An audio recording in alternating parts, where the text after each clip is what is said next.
ایک ایک سال کے لیے ملک سے باہر رہتے ہیں، تو ہمارے لیے یہ تو نیچرل ہے نا، وہ کہتے ہیں ہمیں پھر برائی کے خیالات آنا شروع ہوتے ہیں. تو انہوں نے کچھ ایسے کچھ سوال پوچھے، وہ حیا کے خلاف ہیں، میں اس کو نہیں یہاں ڈسکس کر سکتا. میں نے ان سے کہا میاں کے علاوہ آپ کے پاس کوئی راستہ نہیں ہے اپنی خواہش پوری کرنے کا. تو وہ کہنے لگے پھر ہم کیا کریں، میاں بھی مجبور ہے. وہ کہہ رہے میں کیسے، اور اپنے ساتھ رکھ نہیں سکتا میاں، کیونکہ جو ہے وہ اس کے پاس اتنی تنخواہ نہیں ہے کہ بیوی کو رکھ سکے. تو چند کیس ایسے ہوتے ہیں.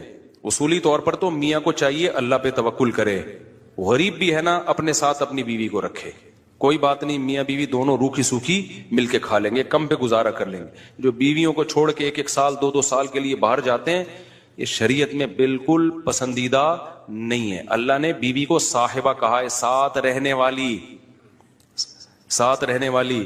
مجھے وزیر آباد میں 1 مہینہ رہنا تھا، یہ بات ہوگی 2006 یا 7 کی. انہوں نے کہا کہ 1 مہینہ آپ نے یہاں اسٹے کرنا ہے. بیانات کے سلسلے میں نا مسجد 1 مہینے کے لیے میرے حوالے کی تھی. تو میں نے کہا بھائی میں تو بیگم کے بغیر 1 مہینہ نہیں رہ سکتا، بچے بھی تھے میرے. تو میں نے کہا 1 مہینہ میں نہیں رہ سکتا، مجھے بیگم بچے چاہیے، ان کا بھی ٹکٹ دو تو میں یہاں رہوں گا ورنہ نہیں رہوں گا. تو انہوں نے پھر بیگم بچوں کا بھی ٹکٹ دیا. وہ گھر والوں کے ساتھ رہ لیتے ہیں آدمی تمیز سے، ورنہ بیگم کے بغیر ہمارے لیے تو بڑا مشکل ہے اتنا لمبا عرصہ رہنا. مجبوری میں رہنا پڑتا ہے تو ایک الگ بات ہے، لیکن ہے مشکل کام. چاہے کتنے بھی آدمی کے میاں بیوی میں جھگڑے ہو نا، نہیں رہ سکتا بھائی. تو ایک ایک سال کے لیے پتہ نہیں کیسے رہ لیتے ہیں لوگ بیگم کے بغیر. ٹھیک ہے ان کی مجبوری ہوتی ہے، میں مانتا ہوں، لیکن اس میں کوشش کرو اللہ پہ توکل کرو. بیگم روکھی سوکھی کھا لیں گے، لیکن اللہ میاں نے بیگم کو صاحبہ کہا ہے قرآن میں. صاحبہ کا مطلب ساتھ رہنے والی. صاحبہ کا کیا مطلب ہے؟ ساتھ رہنے والی. تو اس کا مطلب جب شادی ہو گئی تو وہ پھل ترو کی طرح تمہارے ساتھ چپک گئی ہے. پھول ترو کی طرح اس لیے کہہ رہا ہوں کہ لوگ پسند نہیں کرتے، لیکن اللہ نے اس کو آپ کے ساتھ کیا کر دیا ہے، اب جہاں جاؤ گے بیگم صاحبہ ساتھ ہوں گی. شارٹ ٹائم کے لیے جانا ایک الگ بات ہے، لانگ ٹائم کے لیے جانا ہے تو بیگم آپ کے ساتھ اللہ نے بولو چپکا دیے. وہ خود بھی گناہ سے بچے گی، تم بھی گناہ سے بچو گے. تو اس لیے یہ طریقہ ٹھیک نہیں ہے سال کے لیے میاں بیوی کا دور رہنا. اور پھر خواتین بھی پریشان ہوتی ہیں. تو گناہ کسی کے لیے بھی حلال نہیں ہے. میں نے اس خاتون سے کہا کہ 1 سال آپ کا شوہر باہر ہے، کیا اس کے لیے حلال ہے گناہ کرنا وہاں پہ؟ جب اس کے لیے حلال نہیں ہے تو آپ کے لیے بھی حلال نہیں. تو اللہ میاں نے صرف یہی رکھا ہے کہ ایک دوسرے کی خواہش پوری کر سکتے ہیں میاں بیوی، اس کے علاوہ ان کے پاس کوئی آپشن نہیں ہے. تو اب پھر بھی نہیں آ رہا میاں، تو میں نے ان خاتون کو یہ کہا کہ اپنے آپ کو بزی رکھیں. آپ کیا رکھیں بھائی؟ کوئی پازیٹیو ایکٹیویٹیز میں اپنے آپ کو کھپا دیں. ایسی موویز تو ویسے بھی ٹھیک نہیں ہے دیکھنا، خاص طور پہ فحش موویز دیکھنا، اور ٹک ٹاک پہ صبح و شام بے حیائی. تو جب یہ انسان کی عادت ہے، جب وہ اپنے آپ کو کسی پازیٹیو کام میں لگا دیتا ہے نا، تو چند دن پھر یہ جھٹکے لگیں گے، اس کے بعد انسان نارمل. کئی لوگ ہیں جو 1 سال گھر سے باہر رہتے ہیں، مجبوری میں بیویاں بھی رہتی ہیں، وہ گناہ نہیں کرتے. وجہ کیا ہے کہ وہ سوچتے ہی نہیں نا اس بارے میں، وہ اپنے آپ کو بزی رکھتے ہیں، مصروف رکھتے ہیں. تبلیغی جماعت میں سال کے لیے لوگ جاتے ہیں. میں تو اس کو صحیح نہیں سمجھتا بیگم کو، جوان بیوی کو چھوڑ کر جاؤ آپ.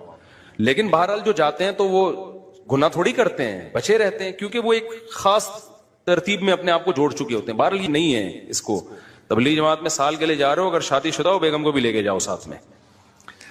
ہم تو یہی کہتے ہیں تبلیغ والوں سے بھی، بھائی اگر سال کے لیے جا رہے ہو نا، تو یہ زمانہ بہت خطرناک زمانہ ہے. حضرت عمر نے جہاد میں نہیں چھوڑا تھا، تو یا اس کے لیے جو ہے وہ ایجڈ ہو گئی ہے، بوڑھی ہو گئی ہے، ایک الگ بات ہے. لیکن آج کل بہت مسائل کھڑے ہونے کا خطرہ ہوتا ہے.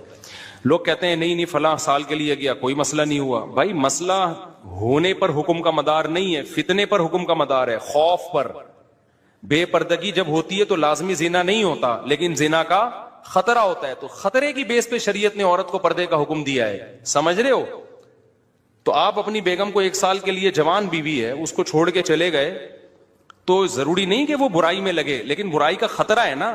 تو خطروں کی بیس پہ حکام دیے ہیں شریعت نے. برائی کا یقین ہو پھر تو بالکل ہی حرام ہے.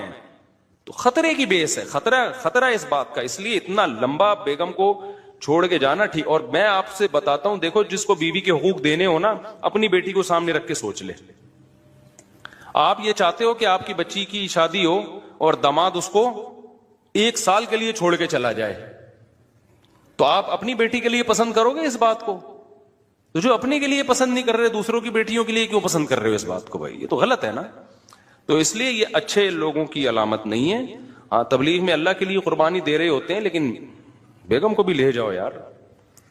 سمجھتے ہو کہ نہیں سمجھتے؟ یا پھر شادی کے بغیر پہلے سال لگا لو، شادی کی ہے تو پھر بیگم کو ساتھ لے کے جاؤ. تو بڑے مسائل کھڑے ہونے کا خطرہ ہوتا ہے آج کل. تو اس لیے اس میں جب، اور اگر نہیں ہے کوئی صورت نہیں بن رہی ہے، تو پھر اپنے آپ کو مثبت ایکٹیویٹیز میں اتنا کھپا دو. تو میں آپ کو گارنٹی سے کہتا ہوں چند دن چند مہینوں کے بعد آپ کے دماغ سے وہ خیالات نکل جائیں گے. تو آپ مصروف کر دو گے اپنے آپ کو. لیکن اس بیس پہ آپ کے لیے کوئی بھی گناہ حلال نہیں ہے، گناہ حلال نہیں ہوگا آپ کے لیے. اچھا بھائی، طاہر شمیر رحیم یار خان انٹرچینج سے جب بھی گزر ہو میرے پاس کھانا کھا کے جائے.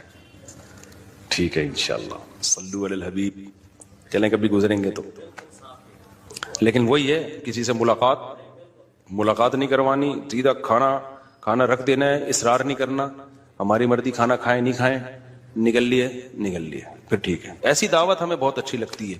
دیکھو مجھے وہ مہمان اچھا لگتا ہے جو بے تکلف ہو. آپ سمجھتے ہو نا میری اس پوری تقریر سے کہ میں لوگوں سے ملنا نہیں چاہتا، ایسا نہیں ہے. بے تکلف آدمی مجھے پسند ہے. میرے پاس 3 دن بھی لوگ ٹھہر کے جاتے ہیں جو میرے رشتے دار نہیں ہیں، لیکن یہ وہ لوگ ہیں. کیسے لوگ ہیں؟ ابھی پشاور سے میرے پرانے دوست آئے ملنے کے لیے.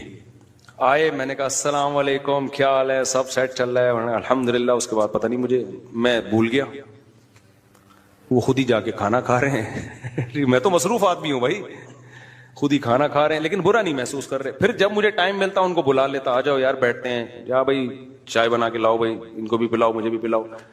پھر کھانے کے ٹائم پہ مجھے یاد آیا ارے وہ آئے ہوئے ہیں. میں نے کہا آپ بھی آ جاؤ کھانا کھا لو. انہوں نے کھانا کھا لیا، صحیح ہے نا. پھر بھول گیا میں کہاں گئے، پتہ نہیں کہاں گئے. پھر اگلے دن مجھے یاد آیا، اڑے بندہ آیا ہوا ہے بھائی، لیکن وہ ناراض نہیں ہو رہا. پھر میں آیا، جب میں فارغ ہوا میں نے کہا آ جاؤ یار، میں نے فلاں جگہ جانا ہے بیان کے لیے، آپ بھی میرے ساتھ ہی گاڑی میں آ جاؤ. اپنے ساتھ گاڑی میں بٹھایا، لے گئے ان کو، بیان کیا، گھمائے پھر آیا، اپنے ساتھ ہی واپس لے. پھر